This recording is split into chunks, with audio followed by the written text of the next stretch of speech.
এই মুহূর্তে আপনারা দেখছেন আপনাদের প্রিয় ডিজিটাল বাংলা সংবাদ চ্যানেল রোজ বাংলা। বাছাই করে তুলে এনেছি আজকের এক্সক্লুসিভ অত্যন্ত গুরুত্বপূর্ণ 10টি সংবাদ। জানতে হলে শেষ পর্যন্ত জুড়ে থাকুন, দেখতে থাকুন। আমাদের সংবাদগুলো নিয়মিত দেখবার জন্য চ্যানেলটিকে অবশ্যই সাবস্ক্রাইব করে পাশের বেল আইকনে ক্লিক করে দেবেন। বন দপ্তরের মহিলা অফিসারকে বেয়াদব জানোয়ার বলে অকথ্য ভাষায় গালিগালাজ মমতার মন্ত্রী অখিল গিরির জানিয়ে দিলেন আপনার আয়ু আর মাত্র 15টা দিন। মহিলা বন আধিকারিককে পেটানোর হুমকি রাজ্যের মন্ত্রীর।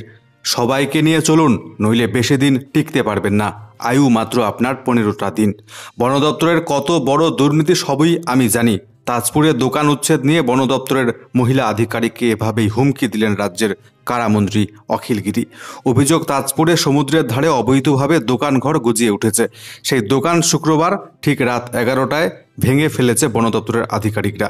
এই কথা মন্ত্রীর কানে যেতে শনিবার সকালে তিনি পৌঁছে যান সেই ঘটনাস্থলে। বন দপ্তরের আধিকারিকের সঙ্গে রীতিমতো বচসা শুরু হয় রাজ্যের কারামন্ত্রীর।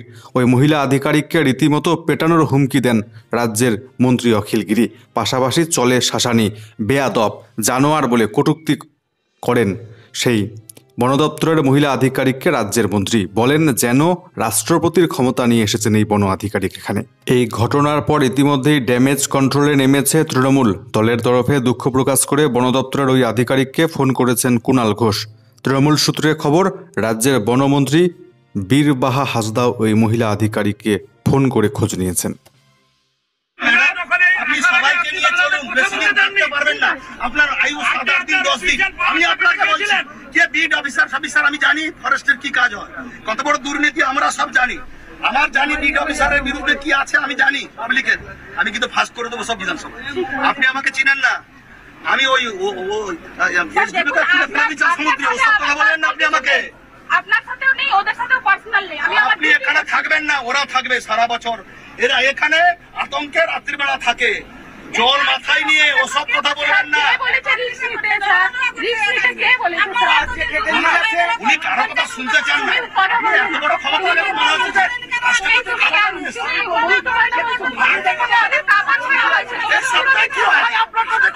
জনগণকে গুন্ডা বললেন না ম্যাডাম।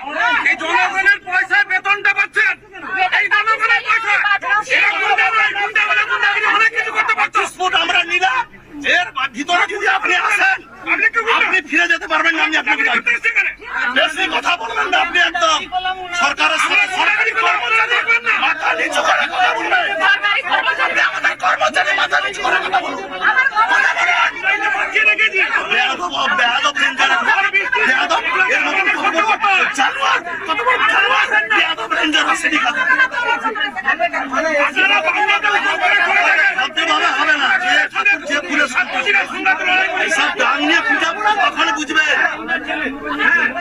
জ্বলছে আগুন ভারতের প্রতিবেশী রাষ্ট্র বাংলাদেশে। বাংলাদেশের প্রধানমন্ত্রী শেখ হাসিনার পদত্যাগ চাই আন্দোলনকারীদের একমাত্র দাবি এখন এমনটাই। গণবিক্ষোভ শুরু হয়েছে গোটা বাংলাদেশ জুড়ে, জনতার ঢল রাস্তায় রাস্তায়।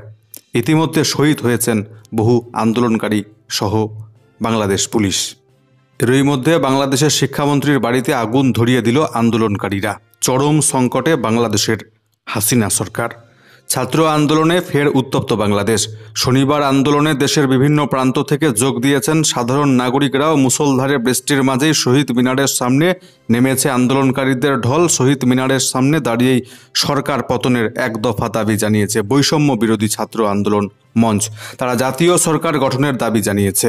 প্রধানমন্ত্রী শেখ হাসিনার পদত্যাগের দাবি তুলে বৈষম্য বিরোধী ছাত্র আন্দোলন মঞ্চের তরফে ঘোষণা করা হয়েছে আজ রবিবার থেকে অনির্দিষ্টকালের জন্য সর্বাত্মক অসহযোগ আন্দোলন কর্মসূচি শুরু করবে তারা বাংলাদেশ জুড়ে। এমন ভয়াবহ পরিস্থিতিতে আন্দোলনকারীদের সঙ্গে দেখা করে আলোচনা করতে চান বাংলাদেশের প্রধানমন্ত্রী শেখ হাসিনা। প্রধানমন্ত্রীর এই আহ্বান আন্দোলনকারীরা ইতিমধ্যে প্রত্যাখ্যান করে দিয়েছেন। তাদের একমাত্র দাবি সরকারের পতন চাই। আওয়ামী লীগের তরফে ঘোষণা করা হয়েছে আজ রবিবার দলীয় সমস্ত শাখা সংগঠনকে রাস্তায় নামানো হবে। সোমবার বিকেলে তারা শোক মিছিল করবে দেশ জুড়ে। শনিবার সন্ধেবেলা চট্টগ্রামে বাংলাদেশের শিক্ষামন্ত্রী মহিবুল হাসান চৌধুরীর বাসভবনে ব্যাপক হামলা হয়। তার বাসভবনের একাধিক গাড়ি ভাঙচুর, তাতে অগ্নিসংযোগ, বাসভবনের ভেতরে আসবাবপত্র ভাঙচুরের অভিযোগ উঠেছে আন্দোলনকারী ছাত্র নেতাদের বিরুদ্ধে। পাশাপাশি এদিন জামালপুর, কুষ্টিয়া, ঝিনাই, কুমিল্লা সহ একাধিক এলাকায় পুলিশের সঙ্গে আন্দোলনরত পড়ুয়াদের মর্মান্তিক সংঘর্ষ হয়েছে। ইতিমধ্যে শনিবারের সংঘর্ষে গুলিবিদ্ধ একাধিক পড়ুয়া মৃত্যু সংবাদও আসছে। বেআইনিভাবে হলেও চাকরিটা তো হয়েছে, ছেলেরা দুটো খেতে তো পাচ্ছে, এমনটাই জানালেন তৃণমূল বিধায়ক মদন মিত্র। ফের সংবাদ শিরোনামে তৃণমূল নেতা মদন মিত্র নিয়োগ দুর্নীতি নিয়ে কিছুটা বিতর্কমূলক মন্তব্য করলেন তিনি। বেআইনি হলেও চাকরিটা তো হয়েছে, ছেলেরা দুটো খেতে পাচ্ছে, এমনটাই মন্তব্য তৃণমূল বিধায়ক মদন মিত্রের। নিয়োগ দুর্নীতিতে নাম আসছে কামারহাটি পুরসভার। ওই কামারহাটি পুরসভা পরে কামারহাটি বিধানসভার মধ্যে, যার বিধায়ক মদন মিত্র। দুর্নীতি নিয়ে মদন মিত্রকে প্রশ্ন করা হলে তিনি এদিন জানিয়েছেন, আমি এমন একজন বিধায়ক জীবনে পুরসভার ব্যাপারে হস্তক্ষেপ করিনি, নাক গলাইনি, এটা আমার বিষয় নয়। মদন মিত্র আরও বলেন, পুরো নিয়োগ নিয়ে আমি কিছু বলতে পারবো না। যদি কোনো বেআইনি হয়ে থাকে সেটা অন্যায়, তবে বেআইনি করে হলেও চাকরি তো হয়েছে, ছেলেরা দুটো খেতে তো পাচ্ছে। বেকারত্বের জ্বালা থেকে আমি একটা ফিল করছি, তবে অন্যায়টা অবশ্যই অন্যায় বলে দাবি বিধায়ক মদন মিত্রের। টেন্ডার নিয়ে চলছিল বৈঠক, আর সেই বৈঠকেই চরম বচসা। বিডিওকে জলের বোতল ছুঁড়ে মারলেন টিএমসি তৃণমূল নেতা। কাজের গাফিলতির অভিযোগে দীর্ঘদিন ধরেই বিডিওর সঙ্গে মতবিরোধ চলছিল পঞ্চায়েত সমিতির। এবার বৈঠকে টেন্ডার নিয়ে বচসার জেরে বিডিওকেই চূড়ান্ত হেনস্থা করার অভিযোগ উঠল পঞ্চায়েত সমিতির সভাপতির বিরুদ্ধে। দিন কয়েক আগে হাবড়া 2 নম্বর ব্লক অফিসে তৃণমূল নেতার এহেন আচরণ প্রকাশ্যে আসতেই চাঞ্চল্য ছড়িয়েছে। বিষয়টি তদন্ত করে দেখছে জেলা প্রশাসন। ব্লক প্রশাসন সূত্রে জানা যাচ্ছে, বেশ কিছুদিন ধরেই কাজে গাফিলতির অভিযোগে হাবড়া 2 নম্বর ব্লকের বিডিও শীতাংশু শেখর সিটের সঙ্গে পঞ্চায়েত সমিতির সদস্যদের চরম বিরোধিতা চলছিল। এই নিয়ে জেলা শাসকের কাছে অভিযোগও জানানো হয়েছিল। এরই মধ্যে গত বুধবার টেন্ডার নিয়ে ডাকা বৈঠকের মধ্যে বিডিওর সঙ্গে পঞ্চায়েত সমিতির সভাপতি রতন দাসের তুমুল কথা কাটাকাটি বাধে। ওই সময় বৈঠক কক্ষে বিডিওকে লক্ষ্য করে জলের বোতল ছুঁড়ে মারে ওই তৃণমূল নেতা বলে জানা যাচ্ছে। তুলকালাম ওই ঘটনা প্রথমে প্রকাশ্যে না আসলেও শনিবার বিষয়টি জানাজানি হতেই ব্যাপক চাঞ্চল্য ছড়িয়েছে। অপরদিকে কেরলের ওয়েনারে ভূমিধস এবং অতি ভারী বৃষ্টির জন্য মৃতের সংখ্যা বেড়ে দাঁড়ালো 358। ধ্বংসস্তূপে প্রাণ খুঁজছে ডিপ সার্চ রাডার। ভূমিধসের পর কেটে গিয়েছে পাঁচটা দিন, কিন্তু কেরলের ওয়েনারে থামছে না মৃত্যু মিছিল। শনিবার পর্যন্ত মৃতের সংখ্যা বেড়ে দাঁড়িয়েছে 358। এখনও কয়েকশো মানুষ ধ্বংসস্তূপের তলায় চাপা পড়ে রয়েছে বলে আশঙ্কা করা হচ্ছে। সরকারি হিসেবেই নিখোঁজ 200-র বেশি। এর মধ্যে দিনরাত এক করে কাজ চালাচ্ছেন উদ্ধারকারীরা। ধ্বংসস্তূপের তলায় প্রাণের সন্ধানে ব্যবহার করা হচ্ছে ডিপ সার্চ রাডার। কেরল সরকার এই প্রযুক্তি ব্যবহারের জন্য কেন্দ্রের কাছে আর্জি জানায়। এরপর মোট 5টি রাডার বায়ুসেনার বিমানে নিয়ে আসা হয়েছে কেরলের ওয়েনারে।